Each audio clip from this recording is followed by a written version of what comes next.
Hello दोस्तों, आप सभी कैसे हैं। उम्मीद है आप सभी अच्छे होंगे, स्वस्थ होंगे, मस्त होंगे, जबरदस्त होंगे। तो आज हम पढ़ रहे थे, हमारा जो पिछली क्लास में हमने पढ़ा है एपी में हम पढ़ रहे थे एग्जाम्पल 5, 4, 3, 4, 5 पढ़े थे। आज हम करेंगे एग्जाम्पल 6, 7 और 8। तो यहाँ पे हम चलते हैं, हम एग्जाम्पल करते हैं। ये हम पढ़ रहे हैं क्लास टेंथ की जो एपी है। एपी एपी कौन सा चैप्टर है? चैप्टर 5। इस चैप्टर 5 में हम कर रहे थे एग्जाम्पल। अब यहाँ पे हम करेंगे एग्जाम्पल 6। तो जैसा कि हम देख रहे हैं एग्जाम्पल 6 क्या है। Check whether 301 is a term, मतलब एक टर्म है कोई, इसको सपोज करो टीएन कर लो, टर्म है 301, इसको चेक करना है। Is a term of the list of number. एक सीरीज दिया हुआ है 5, 11, 17, 23। इसमें आपको ये चेक करना है कि ये जो टर्म है इस सीरीज में है या नहीं। और ये सीरीज हमारी क्या है? एपी है। एपी की ये सीरीज है। इसमें हमें ये बताना है कि ये जो टर्म है ये है या नहीं है। तो सबसे पहले हमें जब टर्म की बात की जाएगी तो हमें ये देखना पड़ेगा ये टर्म किस नंबर पे आता है। तो सबसे पहले हमें क्या निकालना होगा?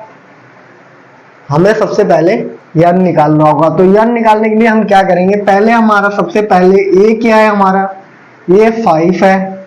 और अब इसके बाद डी हम क्या इससे निकालेंगे? डी हमारा होता है T2 माइनस T1, और या तो इसके बराबर क्या होता है? T3 minus T2। By the way यहाँ पे एपी नहीं दिया हो, जब सीरीज हमारे पास नहीं दिया हो तो हमें चेक करना पड़ेगा कि हमारी जो सीरीज है वो एपी है या जीपी है। तो सबसे पहले हम चेक कर लेते हैं। तो चेक जैसे ही करेंगे तो यहाँ पे 11 माइनस 5 इक्वल टू T3 क्या है? 17 माइनस 11। यहाँ पे आप सभी देखोगे D इक्वल टू, यहाँ पे आपका आया 6 और यहाँ पे भी 6 आया। जब दोनों कॉमन डिफरेंस, D क्या होता है? हमारा कॉमन डिफरेंस होता है। ये हमारा होता है कॉमन डिफरेंस।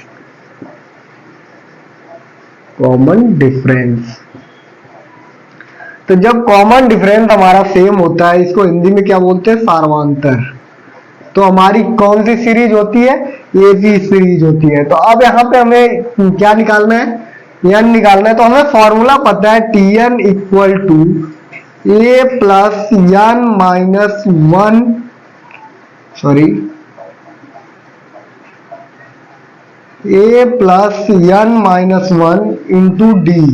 ये हमारी क्या होती है? लास्ट टर्म का फॉर्मूला होता है। ये हमारा Tn क्या होता है? Last term.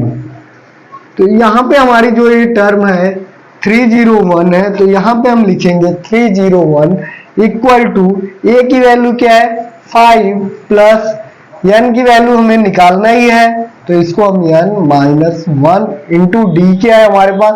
डी हमारा 6 है, तो यहाँ से हम रख लेंगे 6। तो यहाँ से हम सॉल्व करेंगे इसको। तो ये 5 प्लस का है, तो इस साइड आके क्या हो जाएगा? माइनस का 5 equal to n minus 1 into d के जगह पे हम क्या लिखेंगे? 6 लिखेंगे। तो यहाँ पे हमारा देखो, जब हम इसको माइनस करते हैं तो यहाँ पे आपका हो जाएगा, जैसे ही हम माइनस करेंगे तो यहाँ पे 6, यहाँ पे 9, यहाँ 2, और ये आपका क्या है? मल्टीप्लाई है। तो इस साइड आएगा तो क्या हो जाएगा? Divide equal to n minus 1। अब यहाँ इसको डिवाइड करेंगे तो ये हमारा 2 से डिवाइड होगा।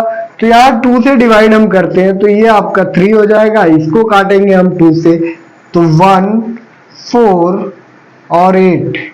यहाँ पे आपका आ गया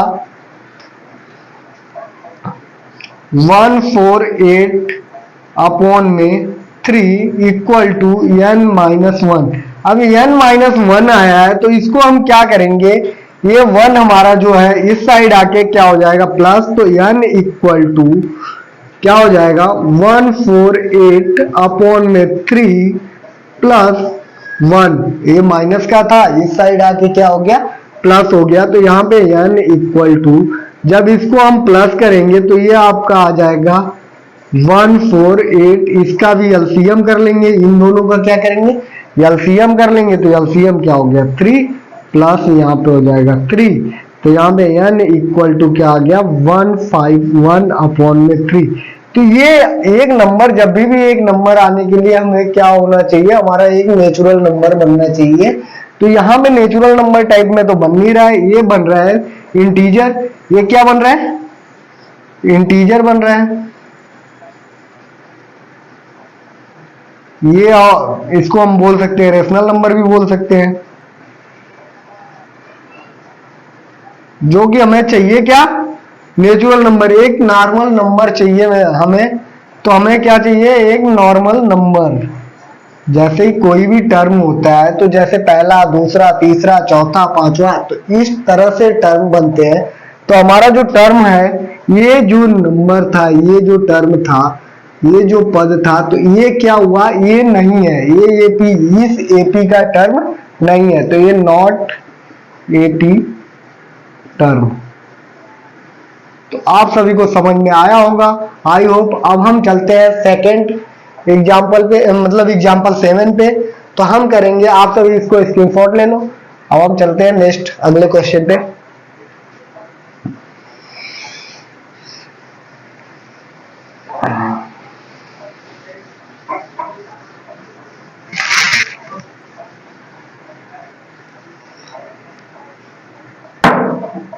तो अब हमारा अगला एग्जाम्पल क्या है, एग्जाम्पल 7। अब एग्जाम्पल 7 में क्या है, पहले हम देखेंगे एग्जाम्पल 7 है क्या। How many 2 digit number are divisible by 3। यहाँ पे क्या कह रहा है कि कितने नंबर होंगे जो 2 डिजिट के होंगे, 2 अंकों के कितने नंबर होंगे जो डिविजिबल किससे होंगे, 3 से होंगे। तो यहाँ 2 डिजिट का नंबर, 2 डिजिट का नंबर बताना है, डिजिट नंबर डिविजिबल बाई किससे होना चाहिए, बाई 3। तो अब यहां पे देखोगे, पहले 2 डिजिट का नंबर, सबसे स्मॉलेस्ट नंबर क्या होता है, स्मॉलेस्ट 2 डिजिट नंबर क्या हो जाएगा, स्मॉलेस्ट 2 डिजिट नंबर हमें पता है कि हमारा क्या हो जाता है, 10 होता है। तो 10 हमारा क्या है, 3 से डिविजिबल है, नहीं है। तो ये 10 हमारा क्या है, 3 से नॉट डिविजिबल है, नॉट डिविजिबल। 3 से 3 से डिविजिबल नहीं है, और 11 भी नहीं है। तो क्या है, 12 जो नंबर होगा हमारा 3 से डिविजिबल होगा। तो हमारी जो सीरीज स्टार्ट होगी वो 12 से स्टार्ट होगी, 12। और 12 के बाद कौन सा नंबर आएगा, 15 आएगा। 15 के बाद कौन सा नंबर आएगा, 18 आएगा। ऐसे करते करते करते करते जो हमारे 2 अंकों की संख्या होगी वो मैक्सिमम 100 से नीचे होगी, क्योंकि 100 हमारा क्या है, 3 डिजिट का नंबर है। तो हमारा क्या होगा 99। 99 को भी हम चेक करेंगे, 99 हमारा 3 से डिविजिबल है कि नहीं है। तो 9 + 9 18 हो गया। 18 3 से डिवाइड हो जाता है। 3 के डिविजिबिलिटी में हमने रूल सीखा है कि 3 से डिविजिबल वही नंबर होते हैं जिनका नंबर का सम 3 से क्या हो जाता है, डिवाइड हो जाता है। तो यहाँ पे हमारा देखो, ये हमारा पहला टर्म आ गया, a = 12 आ गया। ये हमारा क्या है, लास्ट टर्म है, इसको हम tn बोल सकते हैं, 99। अब यहाँ पे d निकालेंगे, तो d हमारा क्या हो जाएगा, t2। हमें बेसिक फॉर्मूला पता है, t2 - t1 या t3 - t2। तो यहाँ पे देखेंगे हमारा d क्या आ जाएगा, d = 15 - 12। अब यहाँ से एक सीरीज और कर लो, अगर आप सभी को डाउट हो कि कौन सी सीरीज है, तो यहाँ पे एक d और निकाल लो, t3 - हम कह देते हैं t2। तो यहाँ से भी क्या हो जाएगा, ये आपका रिजल्ट, सॉरी, यहाँ t3 - t2, यहाँ पे आपका 18 माइनस क्या हो जाएगा, 15। तो यहाँ पे हम देखेंगे 15 में से 12 जाएगा, कितना बचेगा, 3। और यहाँ 18 में से भी जाएगा, तो ये भी 3। इसका मतलब ये जो सीरीज है वो किसमें है, एपी में है, अर्थमेटिक प्रोग्रेशन में है। तो हमें नंबर निकालना है, कितने नंबर बनेंगे जो 3 से डिविजिबल होंगे 2 अंकों की संख्या में। तो हम देखेंगे यहाँ पे जो नंबर बनेगा, तो नंबर का मतलब यन निकालना है, संख्या निकालना है। तो अब हमें फॉर्मूला, बेसिकली फॉर्मूला पता है, Tn equal to a plus n minus one into क्या होता है, डी होता है। तो Tn की वैल्यू हमारे पास क्या है, Tn हमारा 99 है। तो यहां से हम करेंगे 99 इक्वल टू ये हमारे पास क्या है 12 प्लस यन क्या है, यन तो हमसे पूछा ही है। तो यहाँ पे डी क्या आ रहा है, डी हमारा क्या है 3 है। तो यहां से हमने करा ये आपका 99 माइनस 12 माइनस क्यों होगा, ये प्लस है तो इस साइड जाएगा तो क्या हो जाएगा, माइनस हो जाएगा, equal to n minus one into क्या हो जाएगा 3। तो यहाँ पे हम देखेंगे ये माइनस जैसे ही करेंगे तो ये आपका 7 और यहाँ से आपका 87। अब यहाँ पे ये क्या है, मल्टीप्लाई है, तो इसको हम इधर कर देंगे तो ये आपस में क्या हो जाएगा, डिवाइड हो जाएगा। तो यहाँ से हम देखेंगे equal to n minus one. अब यहाँ पे देखेंगे जब इसको हम डिवाइड करेंगे तो 8 7 15, इसका मतलब ये जो 87 है वो 3 से डिविजिबल है। तो यहाँ से 3 से डिवाइड करते हैं तो यहाँ 2 टाइम और 9, यहाँ पे क्या हो जाएगा 29 equal to n minus one. अब यहाँ पे माइनस का 1 है, इस साइड आ जाएगा तो क्या हो जाएगा प्लस का 1 हो जाएगा इक्वल टू एन। यहाँ पे आप देखेंगे 30 इक्वल टू एन हो जाएगा, इसका मतलब एन इक्वल टू 30।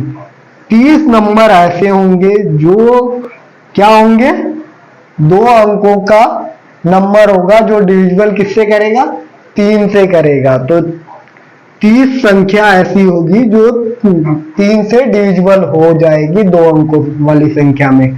तो अब हम चलते हैं अपने नेक्स्ट एग्जांपल में, आप सभी इसको स्क्रीनशॉट ले लो।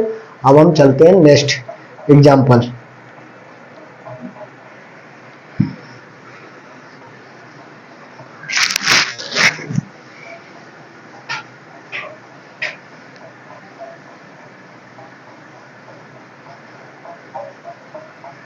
तो अब हम करेंगे एग्जांपल 8।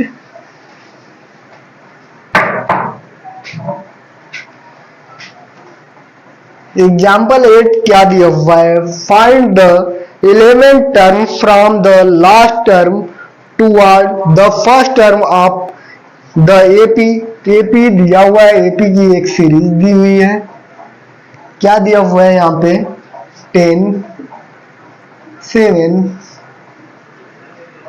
4 ऐसे करते करते -62।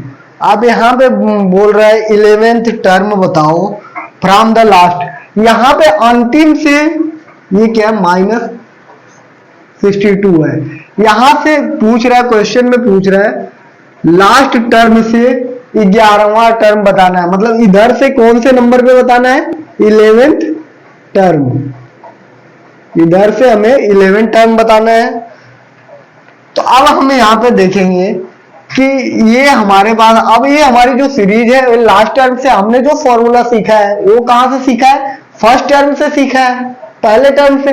तो हम इस सीरीज को अगर बाई द वे अपोजिट कर दे तो हमें क्या दिक्कत होगी, तो इस सीरीज को हम क्या कर देते हैं अपोजिट, इस सीरीज को हम कर देते हैं अपोजिट, मतलब उल्टा कर देते हैं। तो जैसे ही उल्टा करेंगे तो यहाँ पे -62 ऐसे करके, अब यहाँ पे 4 7 10 ये आ जाएगा। ये अब आपकी एक क्या बन गई, नई सीरीज बन गई। तो यहाँ पे हम देखेंगे यहाँ से a इक्वल टू क्या आ जाएगा -62 आ जाएगा। और यहाँ पे d निकालना है, तो d का मतलब ये होता है कि जो टर्म होते हैं उससे एक टर्म पहले वाले को माइनस कर दो। तो यहाँ पे हम कर देंगे 7 - 4। तो जैसे ही 7 - 4 करेंगे तो यहाँ पे d हमारा क्या आ गया 3 आ गया। तो अब यहाँ पे हम देखेंगे हमारे पास क्या है, ये हमारा क्या है लास्ट टर्म है। अब हमें निकालना क्या है 11 टर्म निकालना है, तो हम 11 टर्म निकाल लेते हैं T11। अब देखो अब हमारा जो फॉर्मूला लगेगा वो बेसिकली कौन सा फॉर्मूला लगेगा, सीधा वाला, क्योंकि हमारे सीरीज को क्या कर दिया उल्टा कर दिया है। तो Tn इक्वल टू फॉर्मूला हो जाएगा a plus n - 1 into D. तो अब यहाँ पे Tn हमारा क्या है Tn हमारा लास्ट टर्म है, लास्ट टर्म हमारे पास क्या है, यहाँ पे इसको नोट डाउन कर लो, Tn इक्वल टू 10। तो Tn हमारा क्या आ गया, Tn तो 10 है, बेसिकली हमें 11 टर्म निकालना है, n की वैल्यू दिया हुआ है 11, तो 11 टर्म निकालना है, तो T11 निकालना है, T11 इक्वल टू, अब T11 इक्वल टू करेंगे, a की वैल्यू हमारे पास है -62 प्लस यहाँ पे n की वैल्यू हमें पता है, n की वैल्यू पता है क्योंकि n की वैल्यू क्या है 11 है, तो 11 -1 इंटू डी की वैल्यू क्या है 3। तो यहां से देखेंगे T11 इक्वल टू, यहाँ पे ये जो सीरीज बन रही है तो इसको हम क्या करेंगे -62, यहाँ पे प्लस ये आपका क्या हो जाएगा 10 इंटू 3। तो यहाँ पे बेसिकली देखेंगे T11 equal to -62 plus mode mass के हिसाब से पहले हम मल्टीप्लाई करेंगे। अब आप सभी ये मत करने लग जाना इसको प्लस कर दो, पहले हम मल्टीप्लाई करेंगे मोड मास रूल से, तो यहाँ पे ये क्या हो जाएगा 30। अब यहाँ पे T11 इक्वल टू, यहाँ पे जब हम करेंगे तो ये देखो प्लस माइनस माइनस हो जाएगा और साइन किसका लगेगा, जो नंबर बड़ा होता है, तो बड़ा हमारा क्या है 62 है, तो यहाँ पे माइनस हो जाएगा, यहाँ 2 हो जाएगा, ये आपका 3। तो जो लास्ट से 11वां टर्म था वो क्या आ जाएगा -32 आ जाएगा, क्योंकि इधर बीच में कहीं आएगा -32। ये कौन से टर्म किधर से आएगा 11वां, मतलब अंतिम से जो 11वां टर्म है वो क्या हो गया -32। तो आप सभी का यही आंसर आ जाएगा। आई होप आप सभी को अर्थमेटिक प्रोग्रेशन के कुछ कॉन्सेप्ट और कुछ एग्जांपल बहुत अच्छे से समझ में आए होंगे। तो thank you for watching this video. आप अगर आपको हमारी वीडियो अच्छी लगती है तो आप वीडियो को लाइक करो एंड सब्सक्राइब करो, प्लस शेयर करना मत भूलो। Thank you.